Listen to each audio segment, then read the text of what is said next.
Good afternoon, everyone, and welcome to another edition of Recruit Military Live, a continuing series of live broadcasts covering all things military transition, veteran employment, mil-spouse employment, and much more.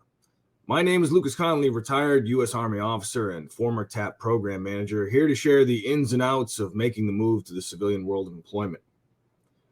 If you're in search of meaningful employment, well, then you found your way to the right place. Please visit rmvets.com/live to learn more. Let's roll right into it.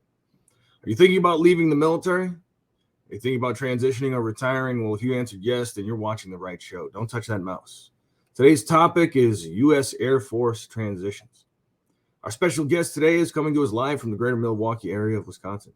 He entered the Air Force as a talented musician who has played in front of audiences the world over as part of the U.S. Air Force Band. He expanded his skills, moving into roles as music director, web developer, social media manager, and doing web marketing. The performances he has produced have reached an estimated audience of over 4.2 million people, which in and of itself is no small accomplishment. In the later years of his Air Force service, he took time away from performing and producing to help shape the future of the Air Force by donning the coveted drill sergeant's hat. Over the course of 3 years, he's trained more than 7,500 young airmen, delivering thousands of hours of instruction. He's directed more than 150 ceremonies and performances for live audiences, totaling over 240,000 people. So it's safe to say he's very comfortable in front of a live audience. Following his time in the Air Force, he was an executive leader in the Boy Scouts of America, director of communications, and even took time to start his own company. He's currently vice president for communications and programming with the Wisconsin Veterans Chamber of Commerce and has become a powerhouse of content generation for both LinkedIn and YouTube and other platforms, all supporting transitioning service members and veterans. His YouTube channel, and he's got some good stuff on there, The Thriving Veteran, is instructional, entertaining, and always honest. If you have ever worn a uniform, the videos he has on his channel deserve your attention. Ladies and gentlemen, the musician, the drill sergeant, the social media guru, and fearless commentator, Mr. Adam Braatz. Man, I don't know. I don't know how I can live up to all that. That's quite the intro. Thank you. Well, you're welcome. And thank you for taking the time to be on the show. My pleasure. Love the show. I saw last week's. It was spectacular. Well, we do our best. It's a shoestring budget, but we love what we do. We like to have a little fun, deliver some great information to the folks out there, and see if we can't generate a few smiles in the process. I can try to do that. We can try, and hopefully we'll get there. All right, to my audience out there, now that you've heard who we are, let's hear who you are. We've got that chat window there to your right. Hit the chat window and let us know where you're watching us from, who you're with, who you served with, what your status is. Are you transitioning out? Are you already retired and looking for a new job opportunity? Are you a mil-spouse or even a caregiver? We'd love to hear from you. And if you've got questions, comments, concerns, or issues, drop them in the chat box and we'll do our best to get after it. All right, Adam, we are, as they say, wheels up. Right now, I took a look at your YouTube channel and I'll tell you, you got just gobs of great stuff in there. I watched 2 of your videos yesterday. Do this before leaving the military. I wish I'd watched them before I left the military. I watched both part 1 and 2. Could you highlight for us some of the transition tips that are in the videos? Oh, man. A lot of them are just simple, I wish I would have known, so for anybody who's watching who may have already transitioned or maybe in the process of transitioning and is learning the lessons as we go, the lessons that they don't really teach you before you transition or as you're transitioning. Anything that I talk about in these videos a lot of the times, especially in the transition space, are just things that people say, I wish I would have known that. And we all have those. And that's why I started creating content like this, because there were so many parallels in the I wish I would have known. I have to pay for healthcare now. Taxes are a thing that are different. Transition is a process that doesn't end when you secure your first job. I need to actually watch what I eat and my health because there's nobody else that's going to be holding me accountable anymore. There's a long list of things taking care of your financial pillar, your social pillar, your emotional, your mental, your metaphysical pillars of wellness, it being a holistic and all-encompassing thing are some of the things that I talk about. And then, like you said, there's kind of the, I try to raise awareness for veterans issues overarchingly, and especially veterans issues in the media. There was kind of where more of the entertaining stuff on the channel comes from. Now, here's something, and it was a tip that you had on your video, and I'm glad I didn't get caught short, but can you just talk for a second about your experience with that one tip? Check your DD-214. Yeah. A lot of people, you're told that you need to review your DD-214, and you get that form email. If it's still the same way it was when I got out, you get the form email that says, verify that everything is correct on your DD-214. And I did that. I gave it a cursory look through, and I noticed that there was a mistake on it. Now, it's incredible talking to people, thousands of people that are in this space and have transitioned, just how common it is for there to be mistakes on your DD-214. And had I not caught the mistake, it turns out that the 3-letter transition or the separation code that they used was the wrong one by a mile, and probably some E2 in MPF clicked the wrong thing somewhere, and the code that they used was actually for the code they use for people who wash out of tech school. Yeah, and other than honorable tech school washout, I mean, I had served it. I was any sort of training school was long behind me at this point, so it was clearly a mistake, and they changed it and whatnot. But then, as I got closer to my separation, there were some things that happened, and my separation date got changed. It got moved. And then as a result, a lot of things should have been changed on my DD-214 that didn't. I had a commendation medal which the end date didn't line up with the dates on the DD-214, so they pulled the medal. I mean, I have the award. I have the award, like I earned it, but since the dates didn't line up, they pulled it at the last minute. They ended up messing up like my career field. And I don't know how I didn't catch it on a second or a third review. Look through it 2, 3, 4 times, for goodness sake. But my DD-214 says that I was an MTI for the duration of my Air Force career. Like I get done with basic, and they handed me a hat, and it's like, okay, you're an instructor here now, which clearly is not possible. That's fast tracking. Yeah, real promote above all others sort of thing. So please verify your DD-214. And even if you're in that mode where it's like, I just want to get out, and a lot of people they're just ready to, whether they have negative feelings towards the Air Force or the military or not, you're just ready to move on and go to the next chapter. And there's been so much buildup for it. Sometimes we all get into like this screw it mode, but It behooves you to be diligent and vigilant in checking those boxes and doing the things that you need to do to make sure that not only you finish strong as an employee, as a person who is serving their country, but also ensuring that your documents and all of your affairs are in order. So like dot every I, cross every T, and do it more than once. Awesome. Yeah. And I'll tell you, I didn't check it. I didn't check mine. I was just so happy to have it, leading up to transition, and after a long period of service, and somebody hands you that Willy Wonka golden ticket, and you're just so awestruck that it's the day has finally come. You just tuck it in your briefcase and walk away, and ready to go. Wrong answer, Chief. You had a lot of tips. You relayed a lot of experiences. If you could go back in time and give yourself a quick throat punch to catch attention, and because there's nothing that gets attention quite like it. Give yourself a quick jab in the arm and say, hey, Adam from 6 months ago, this is me from the right side of your ETS. You need to go get this right. What would it be?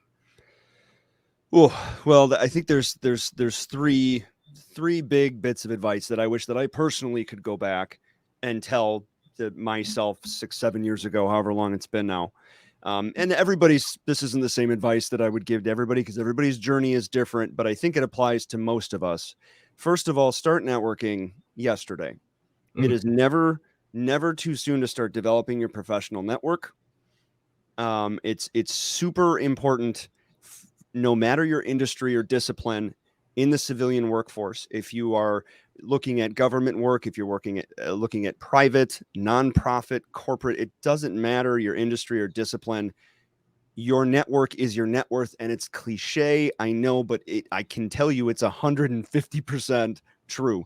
And developing those network connections are the things that are going to help you get not only your job, but maybe your next job, or make you aware of opportunities that you weren't aware of before. It can help you develop a platform of influence, which is what kind of happened to me through frequent posting. And next thing I know, I have a platform that I can actually build business off or use to connect others.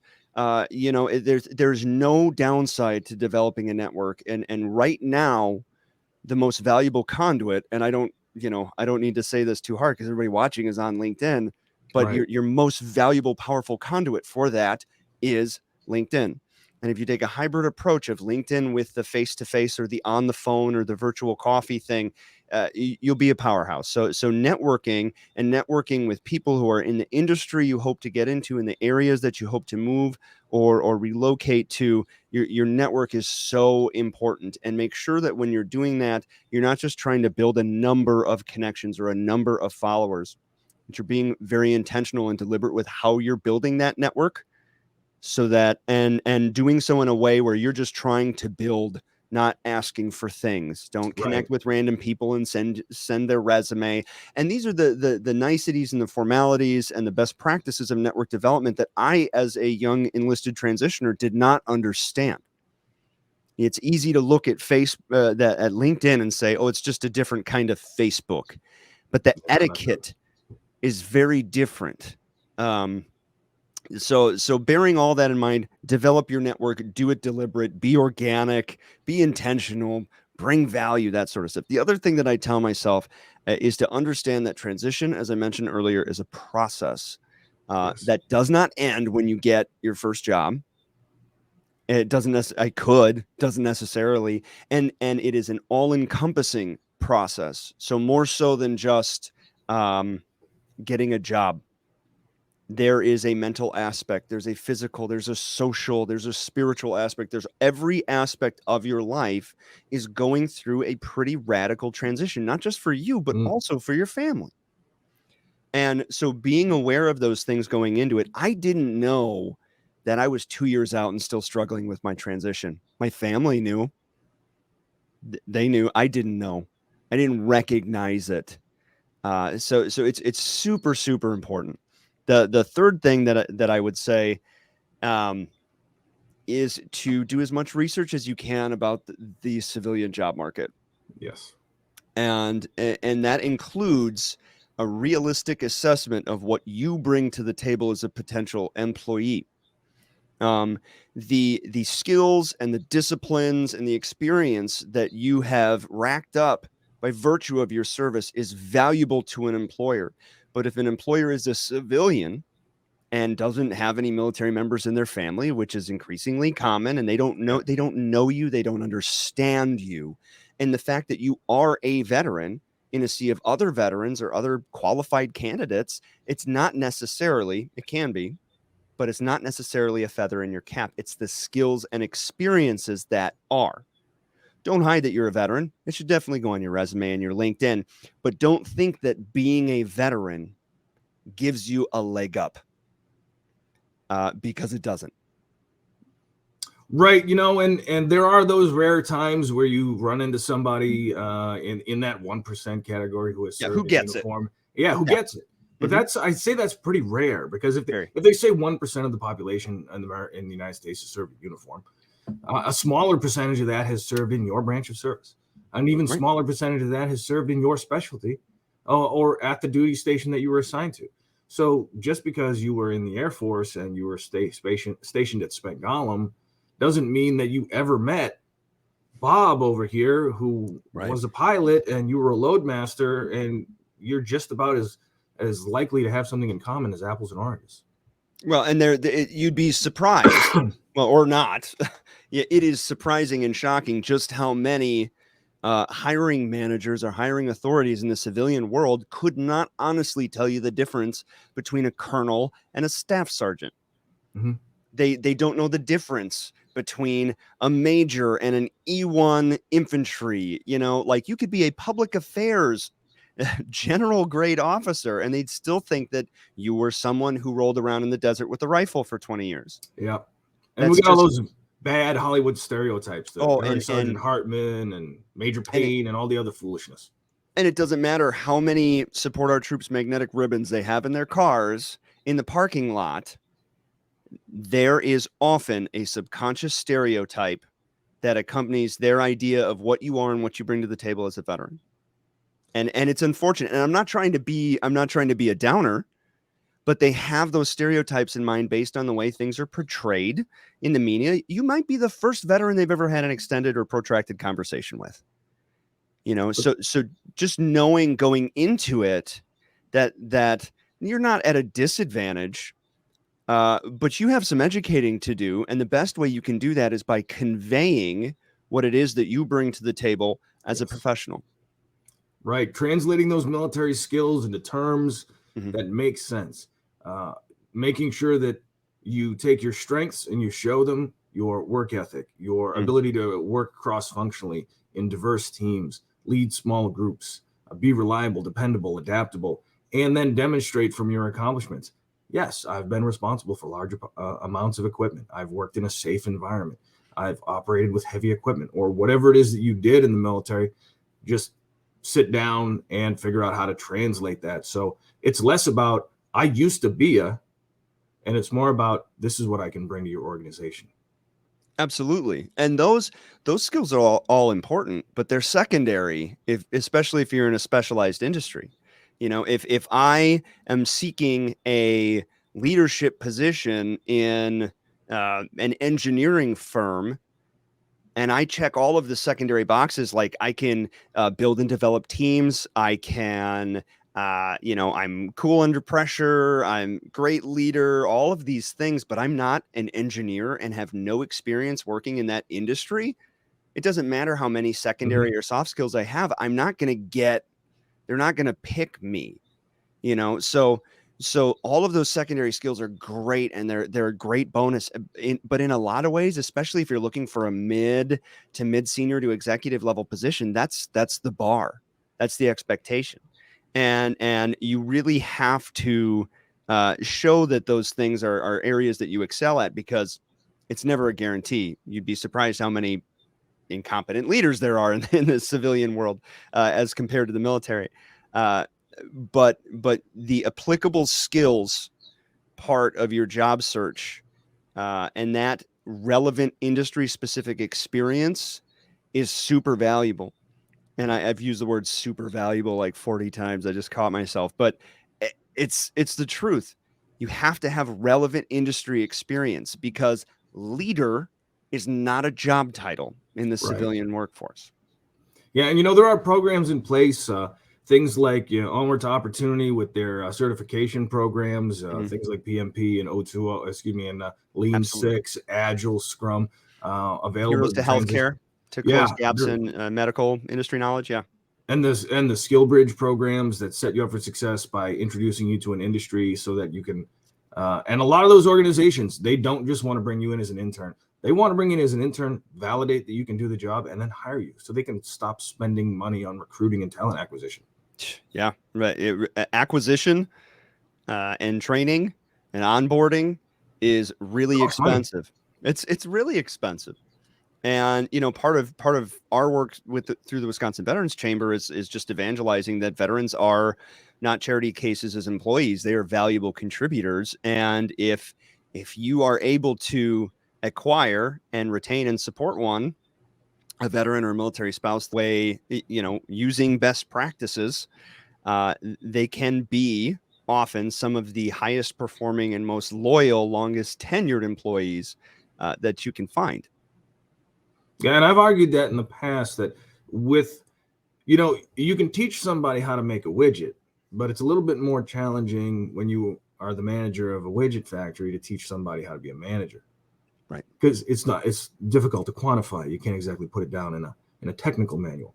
Right. So when you get a veteran in that organization who says, I understand how to manage time, write schedules, conserve resources, motivate people, share the big ideas and get it right. Just don't know how to make widgets. I think, in my personal opinion, once that veteran has learned the technical skills and developed the industry credibility, and then they combine it at perhaps the 3 or 4 or 5 year mark with their leadership skills and their ability to manage, they're going to excel past the peers that they were standing side by side with during onboarding. Oh, and you hit the nail on the head. And that's where those skill bridge or some of those transition programs, they always change the names on me, and it's different per branch. But any of those programs that allow you to intern or work for an organization while you're still at the end of your term, or that invaluable, because then you are someone who has even just the smallest amount of industry specific experience. And then all of a sudden, it's like the door is unlocked and all of those secondary and soft skills come into play.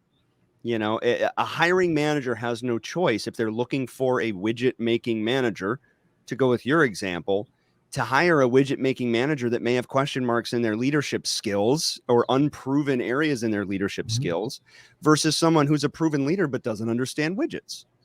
You add a little bit of experience in that. And I tell people, even if you're not doing a skill bridge or any sort of those programs, if you want to get into an industry, volunteer while you're still in service, especially if you want to get into the nonprofit world after service, like I did. That's what I transitioned. I've been a nonprofit executive since I got out of the Air Force. Volunteer with a nonprofit. Then you not only gain valuable connections, you're building that network, which is your first and foremost important thing. You're gaining valuable skills and experience, but you're getting that badge that says, that stamp of approval. I am someone who has industry specific experience. I can manage a fundraising campaign. I can develop and guide programs. I can interact with a board of volunteers or a committee or any of those things that are specific to the nonprofit industry. But you don't need a ton of experience. You just need to know how, and to be able to say that you have done it in a civilian capacity or a private, corporate, government capacity, wherever it is you hope to go. That industry specific experience is an absolute essential. Absolutely. You know, you touched on a couple of things that I find absolutely worth examining. You touched on nonprofits, volunteering.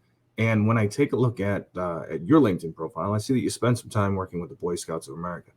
I find this interesting because one of the topics that often comes up is that loss of sense of self, loss of mission, loss of higher purpose, loss of tribe, for lack of a better word.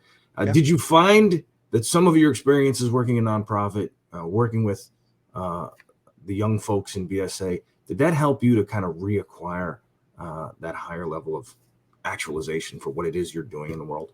Well, absolutely. And I mean, it was a very logical next step for me. I was in education and training command. I was kind of building and inculcating this next generation, training them, and to go to another youth programmatic centric program that is building and mentoring and shaping seemed like a very logical next step for me. And I knew overarchingly that we were doing good things in our community.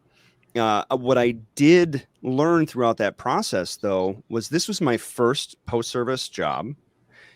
This was my first nonprofit job, very minimal volunteering, like really getting my hands dirty with a nonprofit prior to transitioning. Heck, I even was so convinced that working in the nonprofit world after service was my calling, because I wanted to have that higher connection that you mentioned. I got a master's degree in nonprofit development and program management. So I thought, I'm transitioning out. I'm a shoo-in for an executive job with a nonprofit, and everything's going to be hunky-dory. I'm going to sleep soundly at night knowing that I'm doing good things. But then I realized that I didn't have that stamp that said that I had that experience. So I had to start from scratch and pay my dues. They didn't care about my master's degree. They didn't count my military experience as work experience. They thought that they were very attractive skills, secondary and soft skills, but they weren't nonprofit specific experience. So I really had to start from scratch and pay my dues. And in the process of doing so, I learned that one, I got a very specific niche master's degree which is not necessarily a good idea if you don't know anything about the industry. Yeah. If I could go back, I would have gotten my MBA instead. And I am back now. I'm almost done with my MBA. I would have done that to begin with. Still would have worked in the nonprofit world, but it wouldn't have changed my employment prospects at all.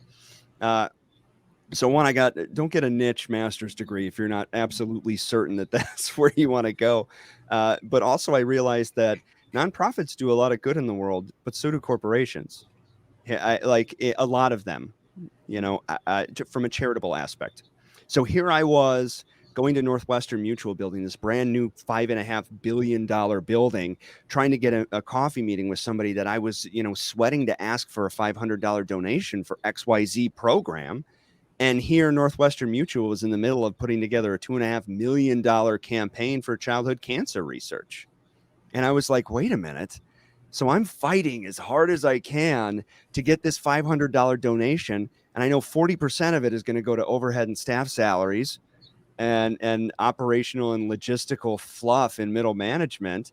And meanwhile, these guys are able to do so much. So it really opened my eyes about, who can give and who can serve and who can do good things. Like, you don't have to work in a nonprofit to sleep soundly at night, knowing that you're doing good things for your community. And that understanding is what actually helped me sleep soundly at night, and shaping my career around that, if that makes any sense. And finding that sense of self, and having it not be tied necessarily to your employment is so stinking important. I can't even begin to tell you. And I think that's what you were referring to when you were steering me there. But the sense of self for military veterans is often tied to employment, because in the military, it's a 24/7 occupation. Yeah, it's all encompassing. You live on base, you shop on base, your friends are the people that you work with, your family lives on base, your kids go to school on base. And if they don't, that's just where you spend 80% of your time, even if you're off base. And 24 hours a day, 7 days a week, you're technically on the clock. There's certain things that you can and you can't do. There's certain things that you have to do. Odd and non-traditional and long hours. They tell you what to do and you do it. It is just your life. It's more than a job. So when veterans transition to the civilian workforce, I personally, and a lot of people like me, I had a hard time separating my sense of worth and value and my sense of self from my occupation. So here I was, salaried at an underemployment rate, working 60 hours a week and not second guessing it at all. And if things didn't go right at work, I was downtrodden. It really messed me up. Yep. Because I was connecting myself so strongly to work. And here my civilian counterparts were saying, like, dude, go home. Yeah. And shake it off, punch out. Yeah, punch out, dude. And I'm thinking, like, no, the job's not done. I need to show that I can, and I almost thought that it was like people who just punched the clock or work to get paid to support their families, like they didn't have the same sort of drive or integrity. And now I realize that that's baloney. Mm-hmm. You should derive, obviously, some sort of satisfaction from your work, but it should not. You are more than your job and more than your job title. And the second that door opened for me, there was this whole world of like, who am I now? Right. What value am I providing to the world?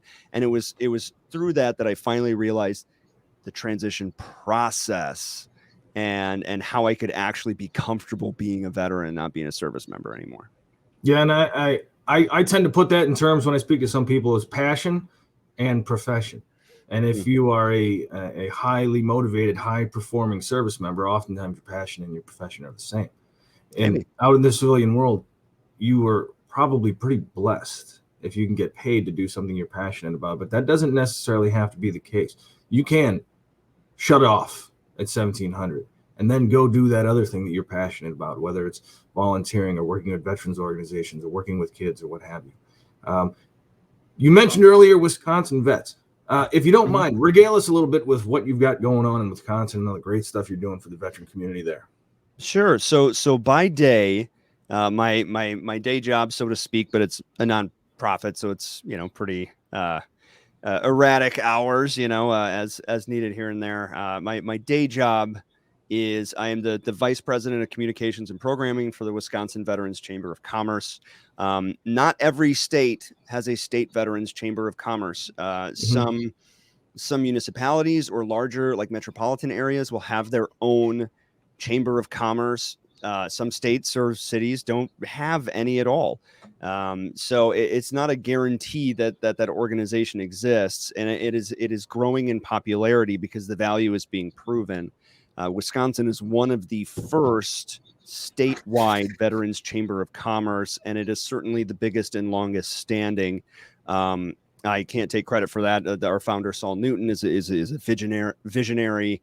He founded it 6+ years ago, and it's been growing ever since. And now they actually seek him out. If somebody's trying to start a new statewide nonprofit, they'll seek him out and fly him in and get his advice. And, because he's done such a good job here. But what we do is we expand economic opportunities for veterans and military families throughout the state. And really our overarching goal is to make Wisconsin the best state for veterans and the best economy overarchingly, because when veterans and military families succeed in any state, wherever you are, when veterans and military families succeed, your local and your state economy succeeds. Yeah. When veterans are winning, the state is winning. Everybody's winning. Your communities are better. They're safer and higher functioning and performing, and all these things. When veterans succeed, and there's statistics, there's data, there's verifiable data behind that. When you're supporting your veterans, then the state wins. Everybody wins. So that's what we try to do. We expand economic opportunities by bridging the gap between veteran talent and people who want to acquire veteran talent, veteran business owners and people who want to add their products and services into their supply chain pipelines, and everything in between. We build those connections. We're a facilitator, an ecosystem builder. It's been exciting. Our growth kind of took a hiccup with COVID. Had to make some changes, some adaptations, but we're picking up where we left off now that we're kind of back into the swing of things operationally. Having live events again. We had a business conference in November, our fifth annual or fourth annual. I can't even remember off the top of my head now, but it was a hoot. It was our biggest yet. And we're just going to continue to build from there and continue to expand throughout the state to ensure that not only are we providing the metropolitan areas with the support that they deserve, but also expanding to hit more rural area veterans, and give them those economic opportunities, whether it be through employment or business or entrepreneurship. All right, great. One last question, Adam, and I asked the same question of all my guests. All right, you've got 30 seconds. Perhaps you call it an elevator ride or just a passing conversation on the street with someone who's about to get out of the Air Force. You can give them one piece of advice. You have 30 seconds. What do you tell them? Ooh. Be patient. Be patient and be a student. Read and research. Be a student of transition. Yep. And there's a lot of great stuff out there too, and through your TAP offices, the content we generate here on LinkedIn, the content you generate. Now, if someone wants to hear more of Adam Braatz and all the content you're generating, where do they need to go? Well, you can connect with me on LinkedIn. My last name is spelled Braatz. Just hit me up, send me a connection request. Would love you. I'd say the comment, Adam needs more than 30 seconds to answer that one. Yeah, that was tough. Because I usually pontificate. So you can go to adambraatz.com as well. Or you can look up the Thriving Veteran on YouTube, trying to grow that presence quite a bit. None of my stuff is monetized. I don't have a product right now. I'm working on a book. The pre-orders were done several months ago. It will be released here in the spring, which I'm really excited about. But right now, I really am just trying to serve people and help people avoid the same potholes and hurdles that myself and other people have run into. A lot of people derive purpose from service even after they leave the military, and I'm no exception. So I'm here to help.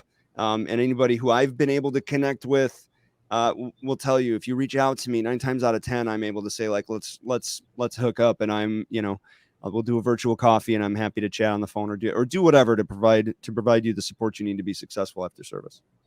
Fantastic. And listen, folks out there in the audience, if you haven't already done so, if you're a transitioning service member, if you're a veteran looking for another job opportunity, a milspouse, caregiver, or anybody within our military community, if you haven't already done so, head on over to rmvets.com/live. That'll take you to our website where you'll find over 400,000 job opportunities from over 16,000 employers around the world and around the corner. We've got job fairs monthly, nationwide, in-person and virtual, library of content, all designed to help veterans, transition service members, MILF spouses find meaningful employment opportunities. On behalf of Recruit Military and the folks who joined us today, Adam, thanks for being on the show. My pleasure. Thank you so much for having me, and thanks for what you do. And thanks for what you do. Keep up the great work. I love watching your videos. I can't wait to watch the rest of them. Folks, this is Lucas Connolly for Recruit Military Live. Thanks for joining in. Until next time, good luck and Godspeed.